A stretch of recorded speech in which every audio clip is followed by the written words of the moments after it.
Radio. I feel like we're at the. You know what I mean? I feel like we're at the perfect age where we can like keep up with the technology, but also like all the new shit that's coming out, like the AI stuff, is starting to like It's so make me evil. sick. Yeah, It's starting to make me sickening. sick. I don't want to actually. return to monkey. Like I want to be like in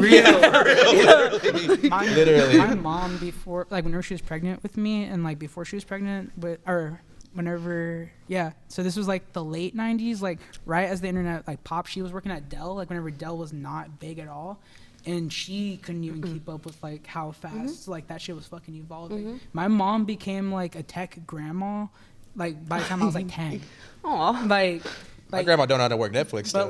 like, but she can Bless her solder. heart. She can solder motherboards and shit. Like, That's she, actually yeah, really she cool. knows like Yeah. all that. But like, tell her how to. She was coding her own MySpace and shit. Yeah. But tell her to download a YouTube video, turn it into an MP3. No, I think beyond. I think it's a lot of YouTubeMP3converter.com. I would say She Sponsor. She's cooked so many computers trying to do it herself. Like whenever I try to teach her how to torrent, oh my god, I tried to teach her how to torrent whenever I was Oh a kid. no. Fucking fried our computer. I fried so- my computer a couple And it was like a times. brand new computer. Like my cousin Taylor was so What was she downloading? So back in the day, we used to have these big old binders full of movies, and we had the little DVD players in the back of the seats. And so my mom would just take those books with us, so we would not bother her. And so me and Matt would just debate amongst each other like what movies we wanted to watch. But she had books Yeah. upon books upon books of just burnt movies. yeah. Like my mom was That's a movie awesome. diva. Let's bring that back. No, No, for real. for real. Physical media. I feel like on the- people I was are gonna say doing that. that. Yeah. Yeah. I have a huge collection I do now. too. Yeah. That's like, it just makes me so happy seeing everything in Yeah, order and stuff. yeah. It's, oh man, I love All that my shit. cassettes, my vinyls, my CDs, my books. And my- knowing yeah. that it can't disappear at any time. No. Like that's Yeah. unless it's a fire. Yeah. Yes. it has to be something physical. Yeah. No one can take it away from No, me. exactly. That would be Fucking Jeff Bezos can't take my fucking 30 copies Hell of my no. journal from me. Like, Our friend Luis, he was just here earlier, Yeah. but he is completely boycotting all streaming services. period. Yeah, and Yes. I'm like, you're onto something, but like Well, I love yes. watching like Walking Dead and like all this shit. Yeah. My wrestling, like I need kind of. Just go to Kick-Ass Torrents, man.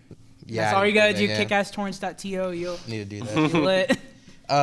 Welcome back to another episode of the Artist Hour, everybody. We are joined here by Nikki and Tilly, but as their artist names, it is Nephalem. Okay, cool. Nephalem. I was like, oh my god, I Yeah. hope I say it right. And Directress.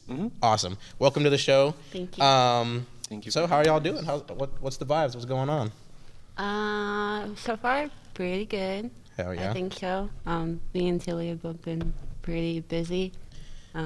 Y'all are pretty well known in the show DJ scene. Austin DIY. Yeah, radio and scene. and I've been wanting to do this for a really long time too, but busy schedules and all that shit like Yeah. that. So I'm glad y'all are finally here. Right off the bat, I wanted to get into how y'all started like making like the reins into the Austin scene, the Austin DIY scene. It goes for whoever wants to answer first. So. Well, I guess you've been in it longer if you want to go first. And I'll come in when I got in there, I guess. Sure. I just started going to shows and felt inspired to do something that was like my own take on what I was seeing.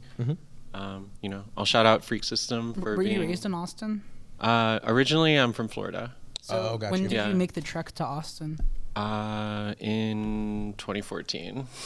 But So it was I mean, you different. came at a good time. Yeah. Honestly. You came. I would say like that, like mid 2010s era of Austin, like right before everything, like kind of got a little techie. Like that's like that was pristine. Yeah. Austin. Yeah. Especially as far as shows go. I don't know if you're going to shows like during that time.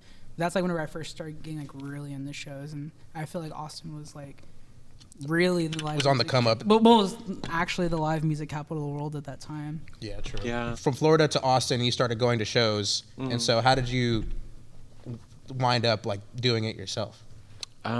Just talked to some friends about it, and we were like, we should try and do this, and people came out, and it just kind of went from there.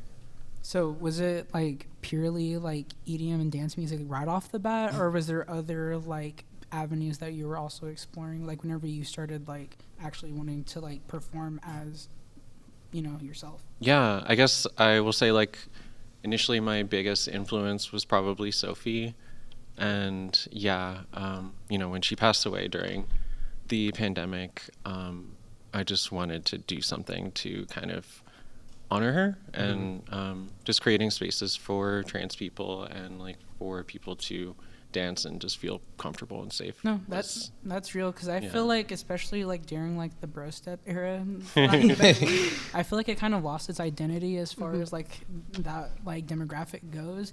Like I can't, specifically, speak to like that like angle, but I know like, that shit, it was POCs in the LGBT that made EDM what it is. And as far as like sonically, like it's like the foundation. And I feel like, especially like during like the whole bro step era and like the early 2010s, like it kind of like lost its way, and it became, people started like associating it more Euro, like you know Also, what I like mean? more like corporate, Yeah, like and, money like- and Yeah. Like, there was, David like, Guetta raves and Calvin Harris. Yeah, exactly. Yeah. Bro step era. Yeah. Yeah. Like, don't get me wrong, like good music came from that time, but Yes. like as far as like a culture goes, like it was so bland because it was so monopolized already. Yeah. Like I feel like with EDM there was like more of like an equal playing field, and that was kind of taken away from a lot of people, and I feel like now it's just now starting to come back to becoming an equal playing field to everyone. Yeah, that makes a lot of sense. Yeah.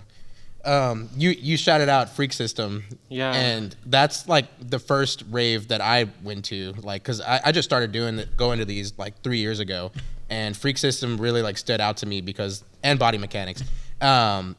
And I was like, holy shit, this is amazing. Like everyone is like respecting everybody, like respecting the space, and like just having a good time, like at their own leisure. And it's like, Yeah. it's beautiful, honestly. Real plur, like Real, Yeah. yeah, like real, like Yeah. true to form. Like the word rave gets thrown around so much So loose. nowadays. Yeah. But like real, like warehouse raving was born of people, often queer, people of color, being rejected from spaces that they could not be let into, they couldn't afford. So they would go find these abandoned buildings and like have a space they could play music that they loved and be with Yeah. their community. And that's what a real rave is, and that's what that's supposed to be. And a lot of our shows and people who throw shows around us, you'll see on the flyer like the information, obviously, but then a large paragraph talking about respect, about not doing certain things, about treating people correctly, and that's also what drew me to the scene as well, because I wanted to be around people like that, obviously, Yeah. and to feel safe and to be accepted, True. That's real as fuck, honestly. And that's what I've noticed for the grand majority. Like, of course, there's going to be that one-off person who's an asshole or something like that, But for the grand majority, like, go into those events and shows that you know that you're going to be like well taken care of. Yeah, people care at least. They're trying their best within like their means. Yeah. Like it's hard, but And there's accountability with that too. Yeah. Mhm. Yeah. People will hear about it. Yes. Exactly. Yeah. So you're doing shows like, would you say like 2015, 2016, or later than that? No, I didn't start doing shows. Oh, you until- started going to shows back then. And Yeah, I was Okay, going gotcha. to shows for sure. So would you say like 2020 or when? Okay, got you. So what was your first show like? 2021. Yeah.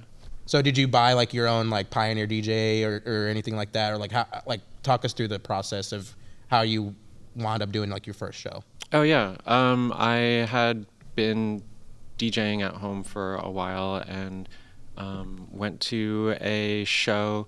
This was like right after like lockdown ended, and went to a show at Nowadays in New York, and just felt really inspired by what I saw there, and decided that I wanted to try it out for myself and start DJing and eventually throwing my own shows, and met just a lot of really great people in Austin that were really supportive and made that possible. Hell yeah. And it's really community driven too. Like I see all the DJs like sharing each other's like posts and flyers and stuff like that, and like people show up no matter what. Like, and that's fucking awesome. Like whoever doesn't have anything to do, they just show up there. And like I see like some flyers, they get like 10, 20 likes, but there's like 100 people there. I'm like, what Yeah. the fuck? Like, it's just like word of mouth as well. Like, oh, hey, I'm going to this shit. Like, and I feel like it's one of the only scenes that can thrive off of pure word of mouth. yeah, exactly. And, like they don't need the internet. Like rap needs the internet to a certain degree, especially with shows. A lot of other genres need the internet in regards to that, but it's such like a not universal sound per se, but it's such a welcoming sound that even fans of like non-fans of EDM can still want to be around it. Yeah, and have a good time. Exactly. And also just like the genesis of rave culture started prior to the internet, and like actual raves people would. And it's rooted in actual real life interactions and, you know, actually face to face hanging out with people. Yeah, word of mouth, and also like ways to keep it underground, like communicating it through like CV radios and stuff like that. See That's some so interesting documentaries. That Yeah, is fire as fuck. And so I kind of want to navigate to Nikki just a tad, because I've known Nikki far longer. Yeah, I'll go way back. Yeah, I've known Nikki since I was like 16. Since I was 17. Yeah, and I was like Hey. 16. Yeah, yeah. So how did you?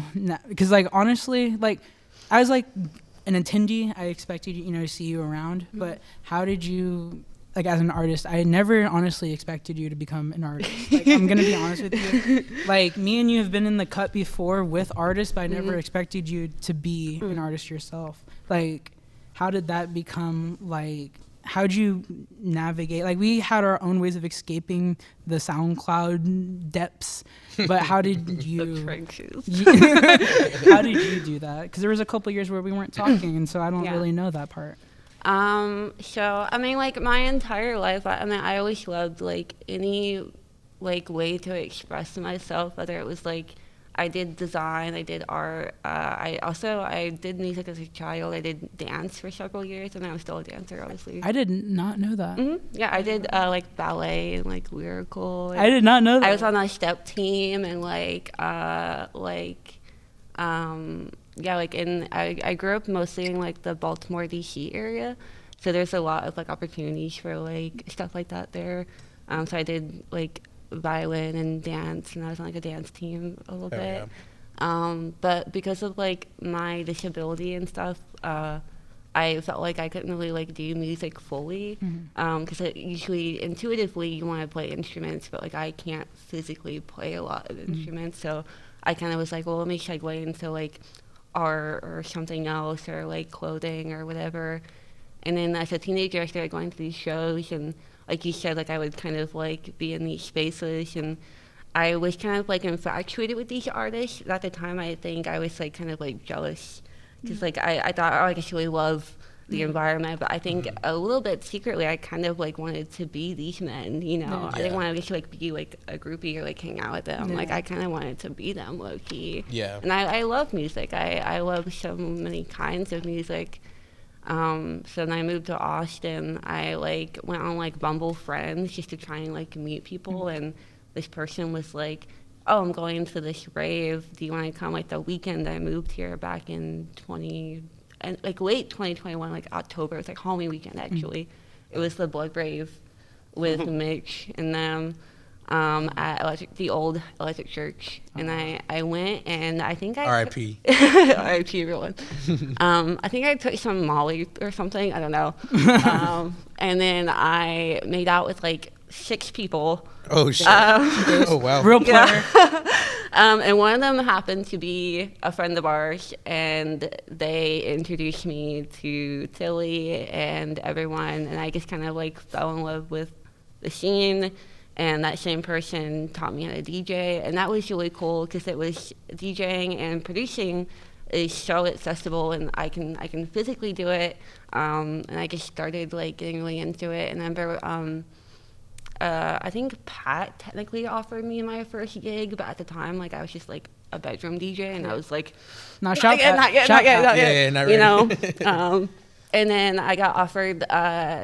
I don't know if you guys know what Studio 69 is, but off of like Airport, there's like this little like collection of like independent like rooms, I guess. And Oh, you're talking about it's like right by like the 99 Market. the Rice after Market. spot. Yes. Yeah. Yeah. So it was Tuesdays. That's what it's called? That's what it used to be called. It was run by like these like methods. Low-key. Yeah. And I used to go to a lot of afters over there. Yes. And I remember my very first DJ set, I was playing with Intimacy Stimulator. Shout out. Love them. They're so talented. amazing. They're like a staple on our scene as well. That was my first show. Yeah. My first rave. And I remember like they were DJing. I felt to get on. I was like shaking. I was so nervous. And then some fucking like other meth head starts getting into like a fist fight with someone. Also, the room is like empty. It's a Tuesday. It's like 2 a.m. Do you know what I mean? Yeah. So it's like 4 people that like happen to know me. And I think there were people outside as well. I remember that. And so then like a fist fight breaks out. And I'm like, do I do something? Like, what now? Pump up the gym. No, wait. And I look over. Up the I look BPM. over at Jupiter, and they're chilling. They don't give a fuck. And I'm like, you know what? They're fine. So like, I'm fine. It's whatever. I'll just play my little tunes. And then I did it, and I'm like, I looked up, and I had like a little crowd, and like people were like, so into it, and I was like, wow, this is like what crack feels like. Yeah. Like, and then I like kept doing it. So, based off of that experience, was that kind of like a test run, or was that kind of like the night that you were like straight up like ready to start doing shows, or was it still kind of like iffy on if you wanted to keep doing shows? I think it was something that I was like, I'll keep doing it long as I keep getting invited to do it. Like, I love doing it, obviously, but I think just like any like artist, like there's a level of like having to be involved in your community and having good relationships with people. And so I was like, you know, like long as I like have people that like are interested in like what I do and think that I'm doing it good enough, like I'd love to be there. And like for a while I just said yes to like whatever. Yeah. You know, I was just playing like random bars or like for free, obviously.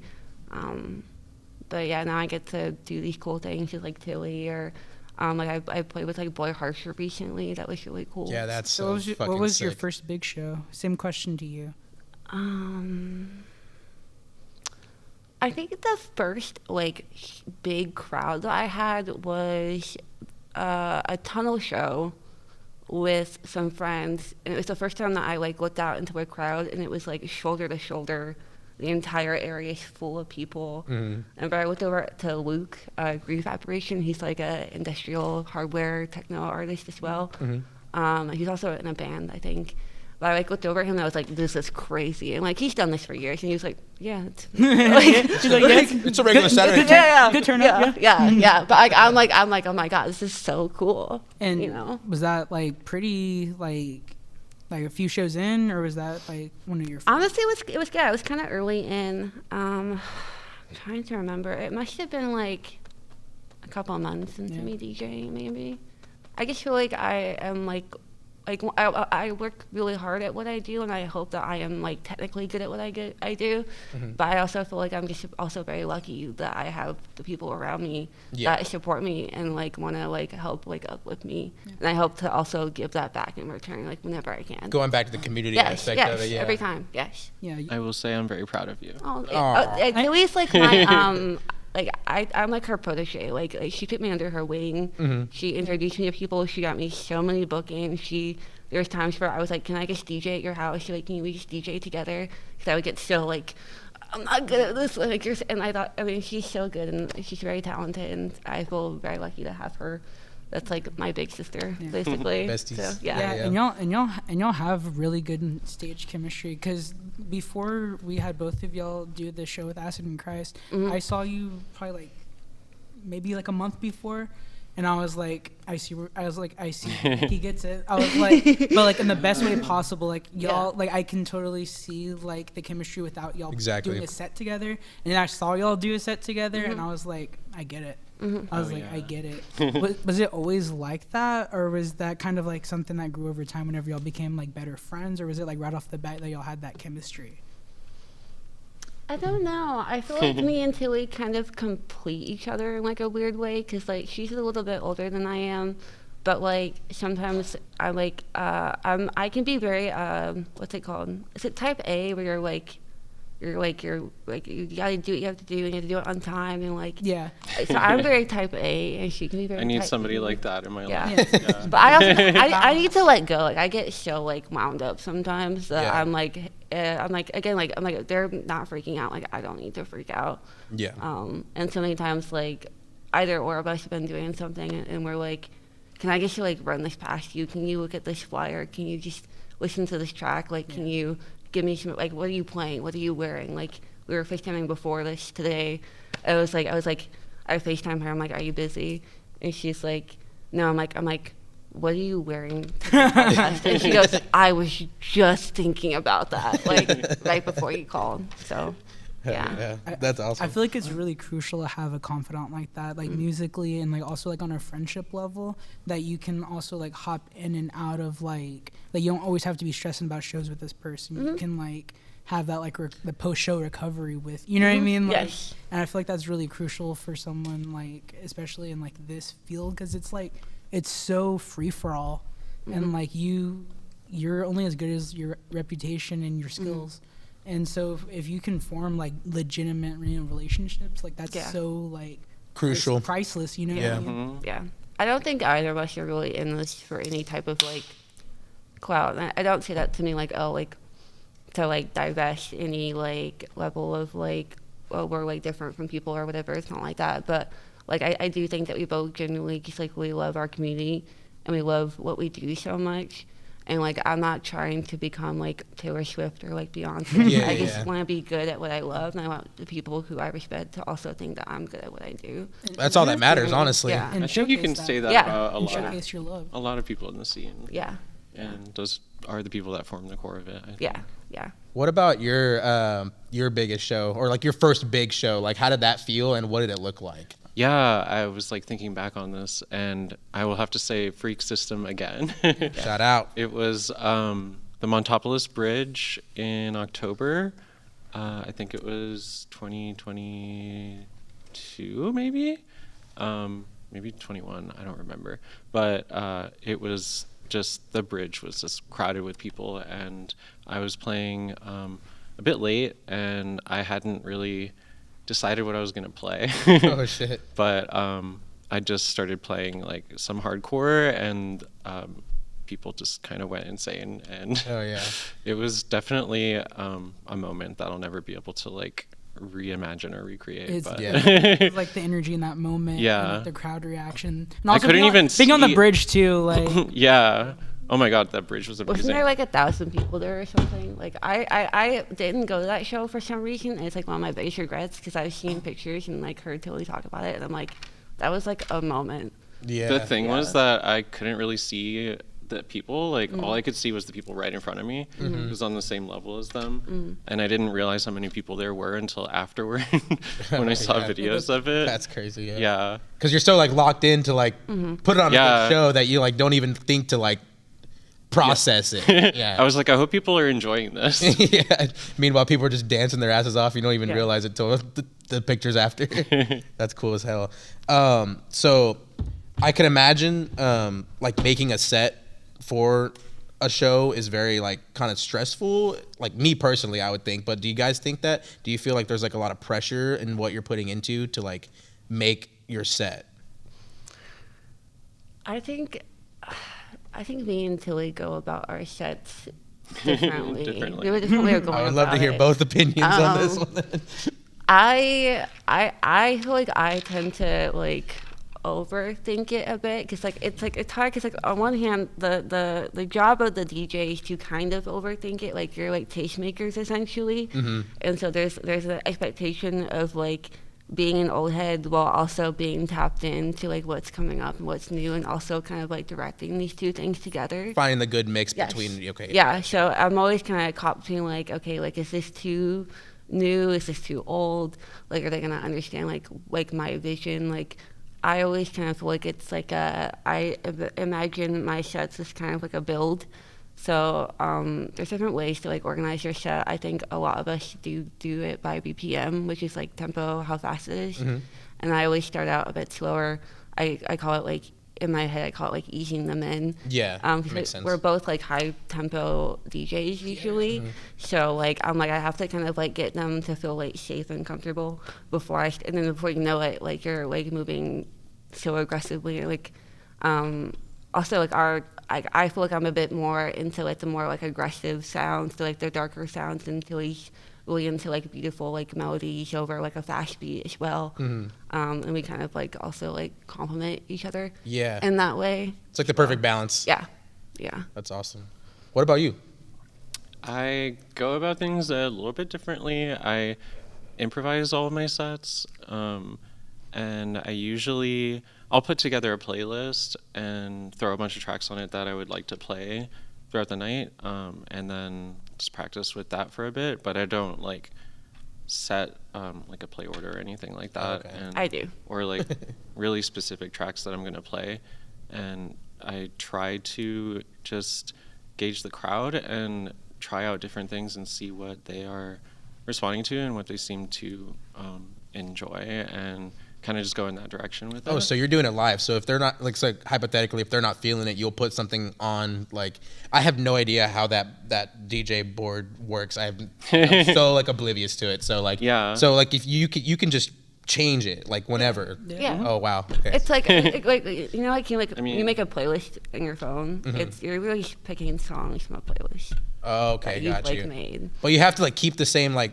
So hypothetically, like I keep on saying hypothetically, but so like the song that's playing now, you have to match it with the BPM. Like, so say it's like 165. Yeah. You have to make the next song 165. Well, you can change the tempo up to a certain degree. I think the general rule is about 10 degrees is what sounds the most natural. Anything below or above that usually sounds a bit weird, or you can cut them in half. So like if like a song is like, was it like 90, you can do like 175.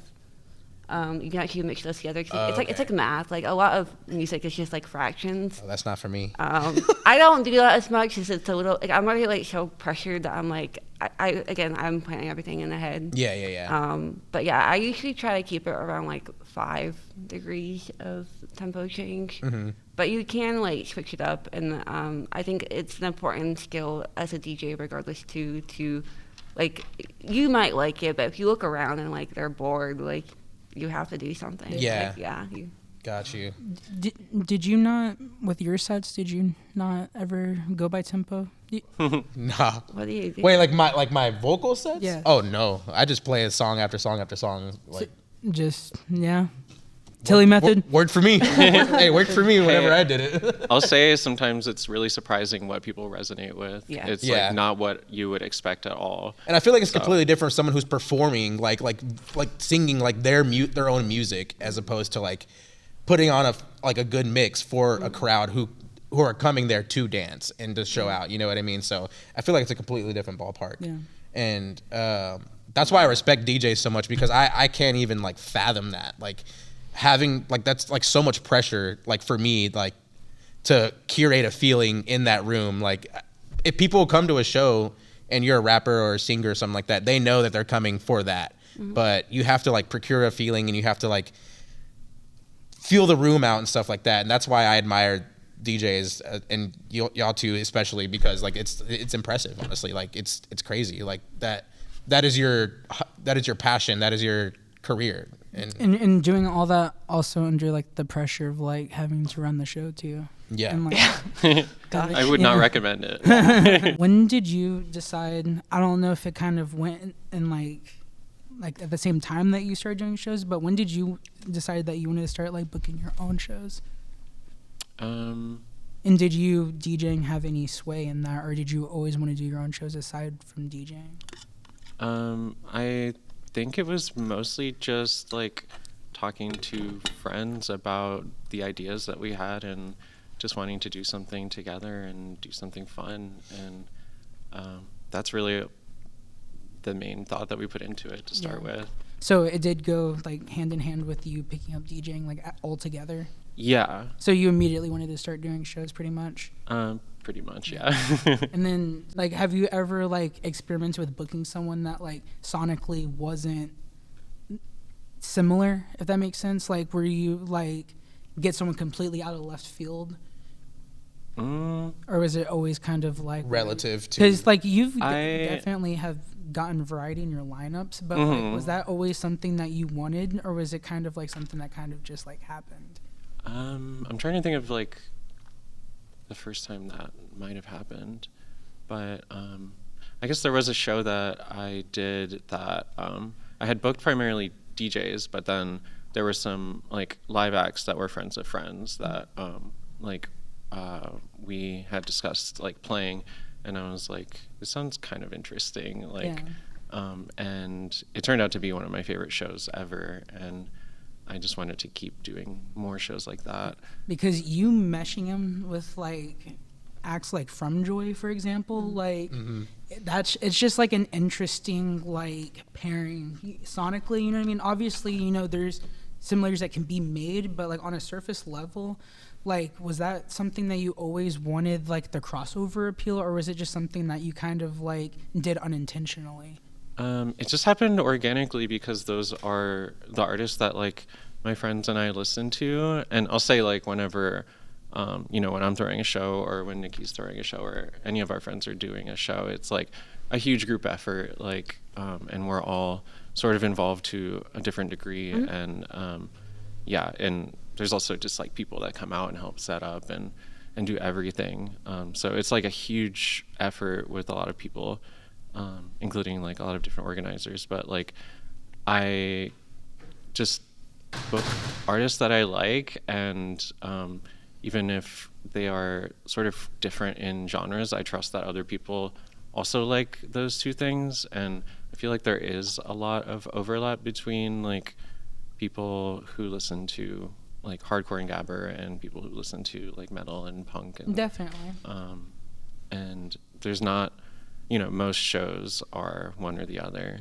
Exactly. Yeah, because I've been to a couple of shows that have like hardcore band mix in with like 2 DJs, and then a experimental band. Like I saw there was a show I went to. It was a Vile Construct show, I believe, and it had CPU Buddha and Pale Fade, which is like a hardcore emo band, and then like 2 other DJs. I'm like, whoa, it's like so like different, but also it makes perfect sense. And is that kind of like what you go about whenever you're booking a show, is like he said, like left field, but also like relative in the same way. Like people come for, say, a hardcore band, but they stay for the DJs, and like you want to like pick a specific venue. Yeah, I'll say like I'm drunk, sorry. I was at that show, and that show was awesome. And I think CPU Buddha is like the perfect example of this, because they make like hardcore and combine elements of that with like elements of electronic music and punk. And Shout out John Eskis. yeah, John Eskis. Yeah. I was gonna say, so yeah, my friend John NK, yeah. That was how I actually unintentionally booked CPU Buddha for their first like show that they had ever played. Oh shit. And I didn't know what it would sound like, but I knew John Eskis' project, and Wait, that's John Oskin? Yeah. yeah. I had no idea. What the fuck? That's crazy. Yeah. That makes a lot of sense now. Yeah, we met at that show through friends who were like coming through on tour, and they were like, oh, my friend John has like a project that he wants to like debut. And so I was like, hell yeah. And it was CPU Buddha, and I had no idea what to expect, and it was amazing. And Yeah, I feel like I've booked them for almost all of my shows ever since then. Yeah, that's so fire. They're so good. Yeah, shout out John Eskis. We met him back in his SoundCloud era, whenever he was making, I don't even want to call it rap, honestly, because it wasn't Like horror. no Horrorcore? no It was experimental. No, Yeah. like it was, all of his avenues are very it was almost like experimental. noise, like Yeah. like do you remember Syringe, Anti-world and all that. Anti-World, Maybe. and like Eric North? Maybe. So like they made like noise music, but like it was like it was organized enough to where they could rap on beat to it, but it wasn't like rap. And so It's like Dream Crusher, kind of. like I'm like Dream Crushers. like imagine like Machine Girl with rap. Like that's like the like That's cool. That is a really good comparison. yeah, it was super like noisy industrially, like especially like now like Julian Andreas is like really tight with like Snow Strippers and like that. Oh, yeah, like yeah. Cloud, he came from that, like they were all in a group together. And so whenever CPU Buddha like fully like materialized, it felt like him like going back to that in the best way possible. And I love that CPU Buddha is thriving now. Yeah, like, that shit's awesome. So So I wanted to bring it back. We asked this question to everybody. So what was being played around the house? Like whenever you were growing up, like what did you like or venturing off listening to, like on your iPod or anything like that? Or what were your parents playing around the house? Yeah, question goes for both of you, whoever wants to answer first. So I have my two parents. My dad was like the one that like gave me like the biggest like musical imprint, and like I said, like my dad was like grew up in like a shack in like Mississippi in like the '90s, and like was like really into like new metal, but also like hip hop. And so like the things I heard the most growing up was like 50 Cent and like Eminem, of course, and then like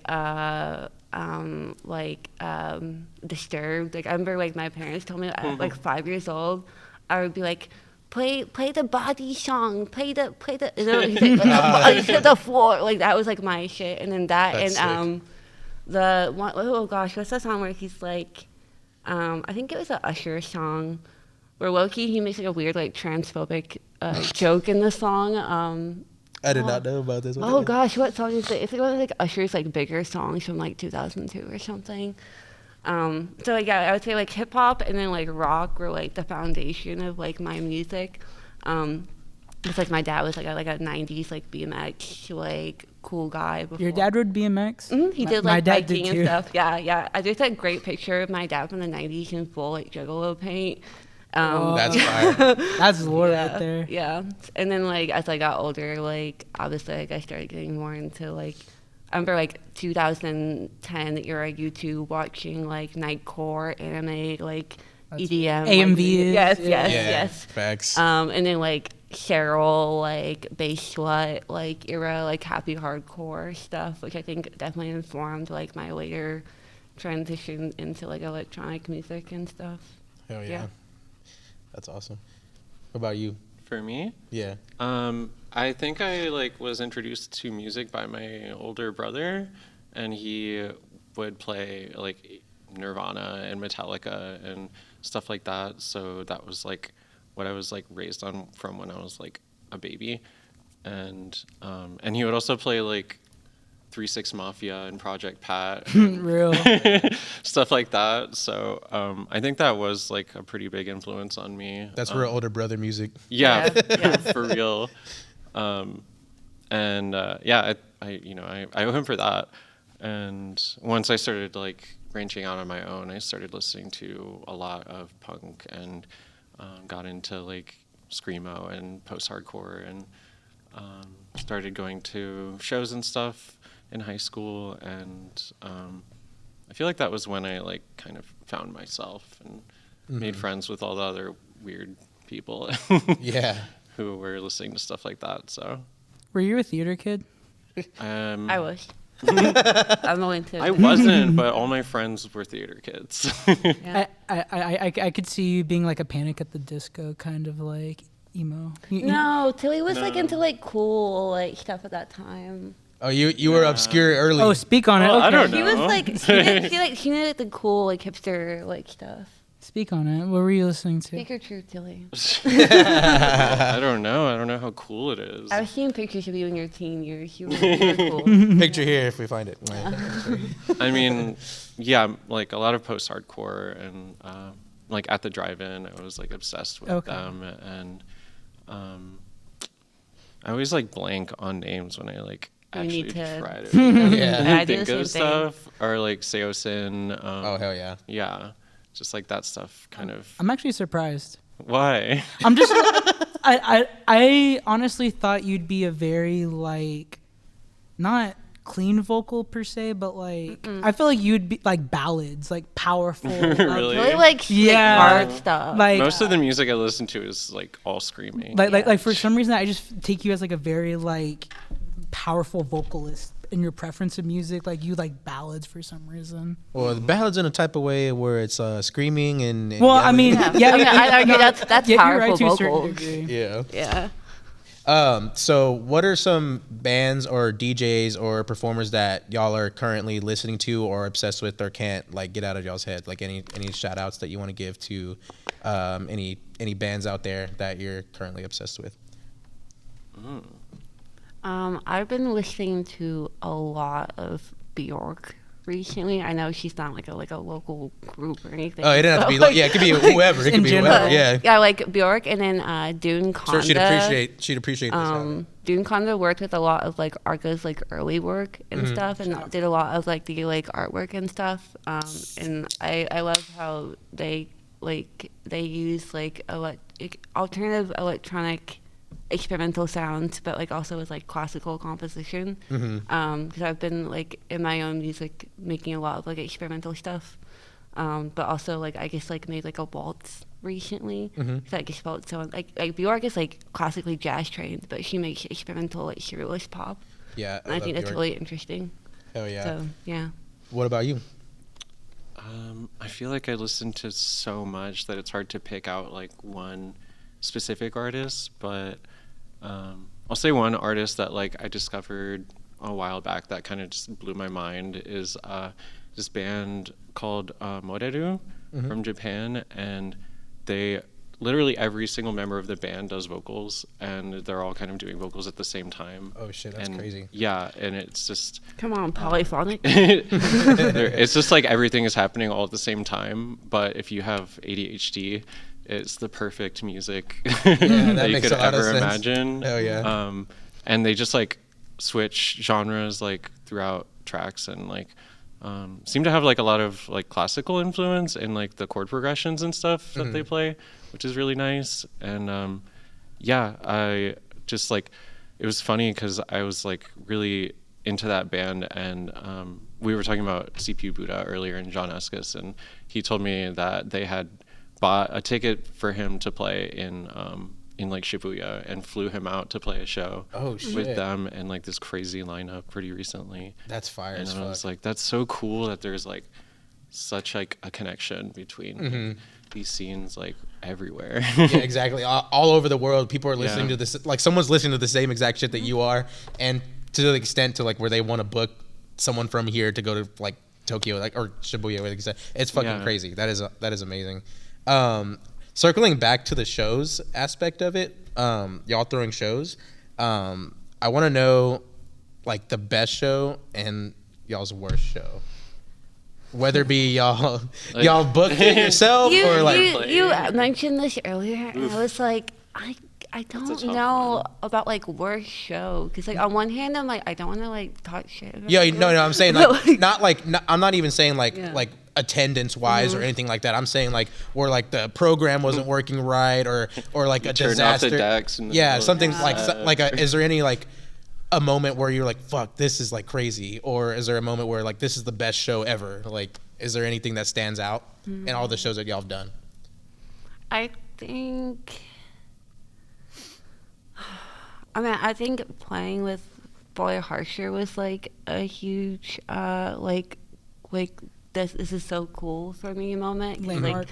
Like, you said what? Like a landmark. Yeah, because it was like probably the biggest artist I've ever like played with. Even though like I say played with kind of loosely, because like they had Boy Harsher play like outside in like a van. Mm-hmm. Oh, I see that. Yeah. And then like everyone else had to play inside, like right after. Just on the same Yeah, bill. And Still the counts. funny thing is too, usually, especially with like DJing and like raves, if you're like opening, openers are openers obviously, but like it's kind of like meant for people who are like newer or like people don't know. And when I got asked to play that show, the person organizing it, who's Chloe, who throws Whiplash shows, shout out Whiplash and Chloe. Shout out Whiplash. Love her. She's an amazing show thrower who does really great work for people in the community. But she was like, okay, like who wants to go first? And everyone else that was playing had been doing it a bit longer than I had. So I was like, hey, like I'm down to open, like no worries, I'll go first. And then the day the show happened, we found out that Boy Harsher was playing first. What And then the in that fuck? order next would be us. So it was Boy Harsher and then me. Oh and I was like, shit! How am I gonna "What follow the-" that? I was like, "What?" How am I gonna follow that? Yeah, I was like gonna like fucking like pass out, but it was really fun. I remember because like at Whiplash shows they have dancers, because Chloe's also like a dancer, and they usually have people doing that. And I like remember like I had like the shakes really bad, and I've also like danced and stuff. And so like I went and did like a couple like spins on the pole or whatever, and I was like, okay, like I'm good. like I got like my wiggles out. Yeah. Yeah, it was really fun. That's awesome. Is there like any like, so what is your ideal like place in the lineup? Like, because it's opening, I'm sure it's pretty stressful. Would you say opening is stressful, or was it less stressful? It's stressful if playing to no one stresses you out. Mm-hmm. I mean, there's definitely been shows where like I had work that day or something, and like I don't expect the show to be like anything like crazy. Yeah. I feel like when you're a working artist, like you just have shows like that where you're like, like whatever happens, happens. But I think we could agree that the ideal spot is like in the middle, like around like 12 to 1 a.m. That where makes like sense. people are like the most there. They're usually a little drunk at that point, but not too drunk, not sober. That's for like that sweet spot. I would argue is not closing or opening. It's like right Got in the you. middle. Would you agree as well? The middle? Oh, for Yeah, sure. yeah. Yeah. Has there been like At least if you're DJing. yeah. Yeah. Maybe if you're a band, then you want to No. play. Has there been an class. opening like spot where you're like, fuck, this is like stressful, or you just because you improvise too, so like I could imagine. I'm again me thinking like opening like fuck, like what do I do? Well, like no one's there, so you can do whatever the fuck you want. You can experiment. Oh, that makes sense. Yeah. That's a good way of looking at it. I mean, opening can be tough if you are relying on the crowd for like feedback, and there's not really enough people there to be able to gauge it. That can be challenging. That makes sense. Yeah. Yeah. So y'all started making y'all's own music as well. I remember you dropped like a track or two recently, and you dropped an EP recently as well. And I listened to that today, and it was like more like noise oriented. It's experimental. Like Yeah. Okay. Yeah. That shit was fire, by the way. Thank you.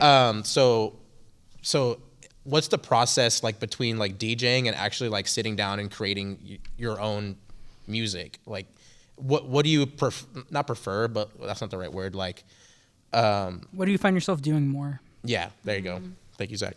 I will say I do think while DJing is like obviously a skill, it's much easier and you get way more like instant satisfaction out of it. I mean, the fun thing about being a DJ and also making music is that you can basically force people to listen to your music. That makes a lot Which of like sense. it's easier said than done. Every time I put like one of my tracks into a set, I usually end up chickening out because like I'm like, oh, like it's not like as good as Well, the songs. people don't know that it's your track. They That's don't. the best Is part. the thing. So you get It's a great way to like fully, test like, stuff. yeah. Yeah. But I feel like ever since I started like making music more, like it's a lot more. Even though it's not instant satisfaction, like creatively, it's more satisfying. Like I'll be in the car like listening to a song or something, and then I'll hear something in the track, and I'm like, oh, like when I get home, like I'm gonna jump on my DAW or jump on my piano, and I'm gonna try and like figure out these chords or try to like replicate this song, or I bet I could do this for this track or something. Yeah. It's kind of like oddly addicting, and it's kind of like video games in the way that I'll like look at the clock. I'm like, I've been here for 5 hours. Yeah. And it doesn't feel like Yeah. Yeah. Oh, my back feels it for sure. What about you? Do you find yourself making your own music more or DJing more? Like where's the balance in your head? I think right now I'm definitely more interested in making music, and putting together shows. I am also trying to. Well, I'm learning how to play guitar, and I want to start a band, and that's kind of where my like focus is right now. But also, still producing music in the DAW, and that is also really satisfying. What DAW do you use? Ableton. Ableton. What do you I use? use FL. Yeah. so glad Matt's not here. He's gonna be like, "What about Pro Tools?" Okay, I'm gonna move to Ableton eventually, but It's FL has a easier UI if you're newer to producing. Yeah. So I feel comfortable enough that I'm gonna probably move to Ableton soon. But That's it's how also I felt too. expensive. Yeah, exactly. It's like a car. yeah, exactly. Ableton is infinite. I can't even like process the UI on Ableton. Like it like makes me feel like an idiot. Like I can't. Yeah.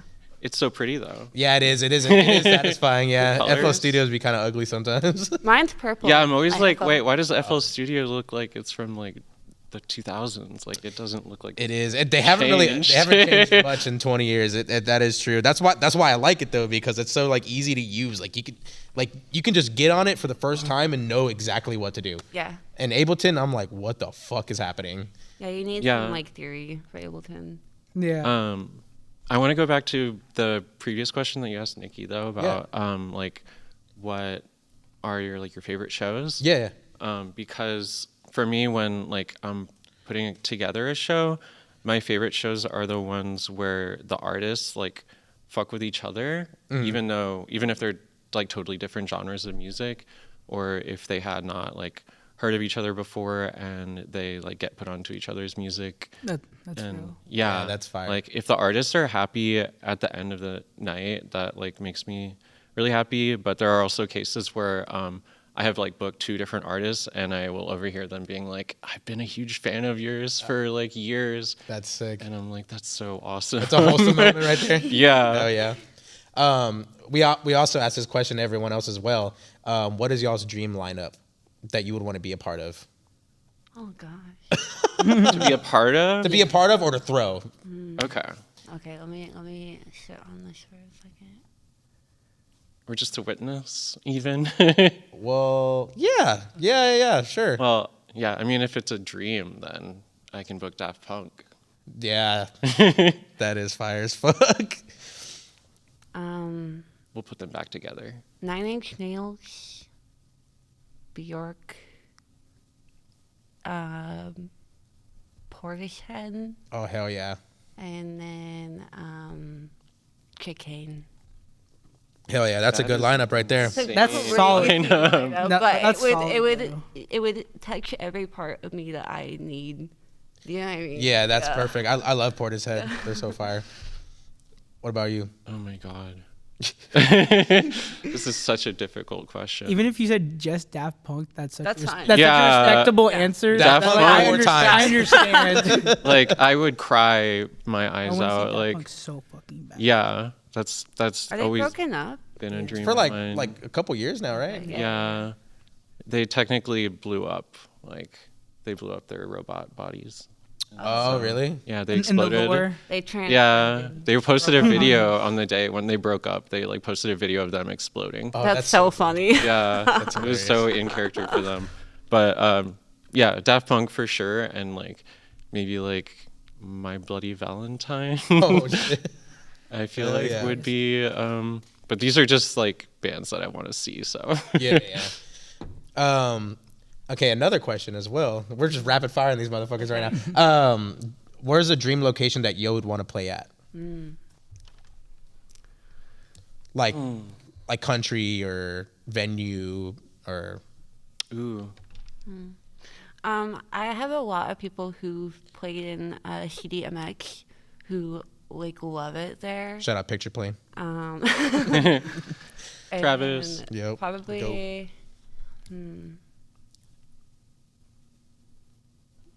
Paris. Paris is a really good like electronic scene as well. Oh wow, I didn't even know that. yeah, Paris and Germany Yeah. are Yeah. popping. And Real then gabbers. Japan, I guess. That'd be cool. Yeah. Hell yeah. The noise shows in Japan look sick as fuck. I got a book recently from Gabber Eleganza. They did like a full book of the 90s Gabber scene in Japan. It's just full of like flyers from like their hardcore Gabber scene. I in love the those. 90s. Oh, that's fire. Yeah, it's Yeah. really cool to see like what they were doing over there, and also like it's kind of like our predecessors and how people used to connect and all that stuff. For That those is sick as shows. fuck. Yeah. That kind of archival like books. Yeah. Those scratch like a specific Yeah. part of my brain that I can just sit there for hours. I have so many of those books for different things, Yeah. like clothes Yeah. and flyers too. Like There's I love one those show in there that I thought was really cool. This is also during like arcade era like video games before they became like big home console situations. But they had a Gabber show where they had a bunch of like arcade games set up, and then they like played Gabber the whole time, and people would just like game and listen. That's that's Sick as perfect fuck. synergy. Yes, Like yes. oh. Like imagine playing Rhythm like games. Tekken, and, like carrying like 200 BPM. Exactly. Like that sounds awesome. That is fire as fuck. yeah. Well, They used to do stuff like. Do you know what Club Sega was? So Sega used to have their own nightclub.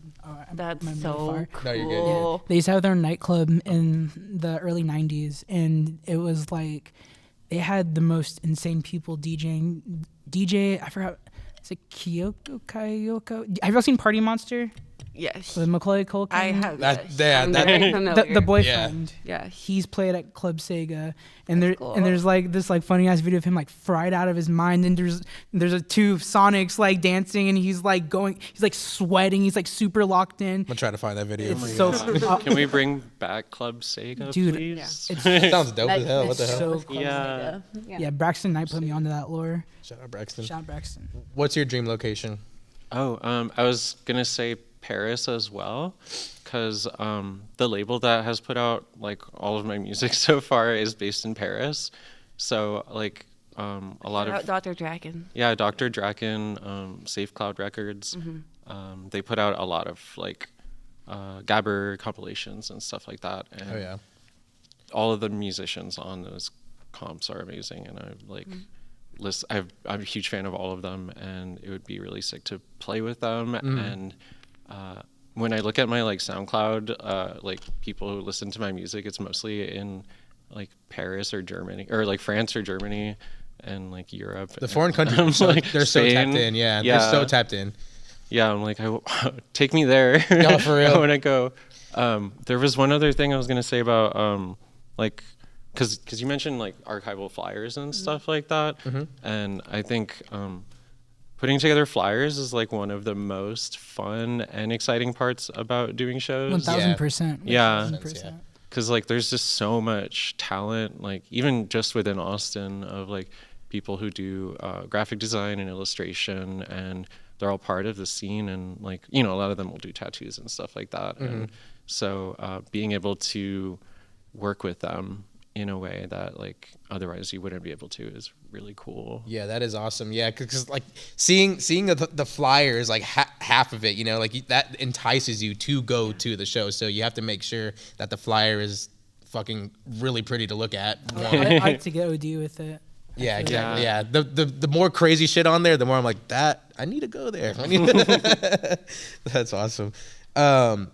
So what's next for you guys? So the next year, like what do you want to focus on? Do you want to focus more on music or playing more shows, or what's next for the coming year, 2026? I definitely want to make more music and be better at that craft for sure. And also, I mean, the goal definitely, I would love to tour eventually, if that's possible. I love that, like, we can go to like any city and immediately have people that like are in community with you, like through music. And so the idea of like traveling and doing like what we love really entices. That's one good thing about Texas is you got 4 major cities in one state. Yeah. Yep. No, literally, being a Texas artist is kind of hard because like, I've played nearly every major city, but like the driving is, oh god, it's Yeah, it's awful. brutal. I hate it. I want a train so bad. Yeah, for real. What about you? What's next for you in 2026? Yeah, I kind of mentioned like wanting to start a band. That would be sick to start a band and play a live show. I've always wanted to do that. So that's probably my number one priority, and collaborating with people as well. Because like the music that I have made so far has been all like solo, but like collaborating with another like musician or like someone doing vocals or something like that would be really, really cool. And just more like live instrumentation, and throwing more shows. Yeah. Do it all. Got a couple already in the works, so I'm really excited. Hell yeah! I mean, the sky's the limit for you too, because y'all are super creative. Y'all are so tapped in, and y'all's chemistry is pretty much unlike anything else. So, and especially in this scene. So I admire the hell out of you two. And y'all love y'all's community. Yeah, y'all really give back to the community too, and that's very important because one, for morale around you, and two, you genuinely want to give back to the community, and you want to put on for other artists and other DJs and stuff like that, and I respect the hell out of that. Thank you. Thank you. Lastly, The fact that y'all empower each other is so like cool, because like in a lot of scenes, like it's not like that, like having that synergy to where y'all are naturally like uplifting each other and like putting on for each other, like especially like in like rap, it's like forced pretty much, you know what I mean, like forced camaraderie. And I feel like that's like one thing, especially like y'all's like cloud that y'all have of people. It's all natural, genuine like friendships and like wanting to see each other like excel in like every aspect, like not just with performing but with doing y'all's own shows. And I think some like competition is obviously healthy for sure, but I think it's part of being intrinsically like within like the queer community. It's like a sense of like a chosen family and whatnot, and that like we may do things a bit differently. We may like different music, but like at the end of the day, like a lot of people will have their back regardless, because like the world is cruel. You know what I Exactly. mean? Exactly. Yeah. And that's like what we just want to do at the end of the day. exactly, and it's Yeah. art. It's supposed to be an escape from the bullshit of Yes. the world. Yeah, Like why bring that shit into? yeah. For real. And, you know, being able to elevate each other is really, really important. And, you know, everybody just has a better life because of it. Like, Yeah, absolutely. you just get to meet a lot of really cool, passionate people and make really cool friends and go to different places and get to see them and work together. I don't know. It's magical. It brings a lot of meaning, like, Yeah. to And my life. and it's a rare sight. Like it's not every scene that has that. No. Like especially naturally. Yeah. Like it's a beautiful thing to see. Exactly. Lastly, we asked this question to everybody. Is there any shout outs or fuck yous that you want to? No. We don't have to do fuck yous. That's a joke. But Fuck you, Daft Punk. Blow yourself yeah, up. for real. If you have any shout outs to people to thank you along the journey. Jesus Christ. People who you want to thank for your journey along the way, and just shout out the people who you fuck with. Well, I want to say thank you to Tilly real quick, because she brought me on so hardcore. Aw. Shout out to I want to say thank you to you too for just being there for me and being a great friend, and also just like killing it, and really proud of you. And yeah, I don't know. Okay. Shout out DOA, that's a fact. Shout out Pat. Shout out Whiplash, Chloe.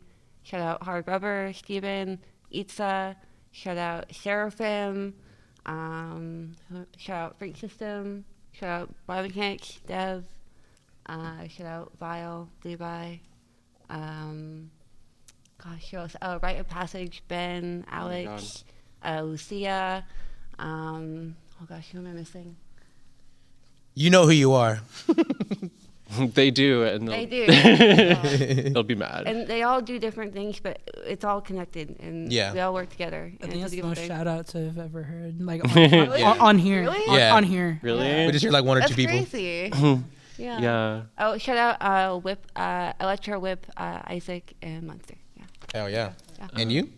Yeah, well, Nikki said all of them. I'll reiterate some of them. Did you say BPM? No, I didn't. Okay, Yeah. BPM. Tears of Eros, like DOA booking, Pat. We have collaborated a lot on our shows, and we have more that we're planning in the future, and also Vile Construct and Levi. For we've collaborated on a lot of shows, and the first shows that I did were with her, and trying to think of and Freak System, of course, System. for being the goats, like the OG. I don't know. Yeah. No, they are the goats. I love them a lot. What they did with like not only the music and everything, but like with the location scouting is like beyond Their anything sound I've system, ever seen. Insane. Yeah. Like Insane. doing parties in places where like nobody should be at all. Yeah. And somehow getting away with it. That's what makes it, honestly. And also like almost dying in the process, and Yeah. like possibly going to Jail. like jail. Like Yeah. True pioneers, I'd I say. think that DIY. is very admirable, just so that we could have like a cool Party. night. That's awesome. That's beautiful. Well, shit, man. This has been another episode of the Artist Hour. We got Nephalem. We got Directress here. Yeah, and thank you for watching, and we appreciate it. Thank you all for coming on. Thank you guys for Guys, coming. I really appreciate it. We'll send this out right. We'll see you later. Still alive.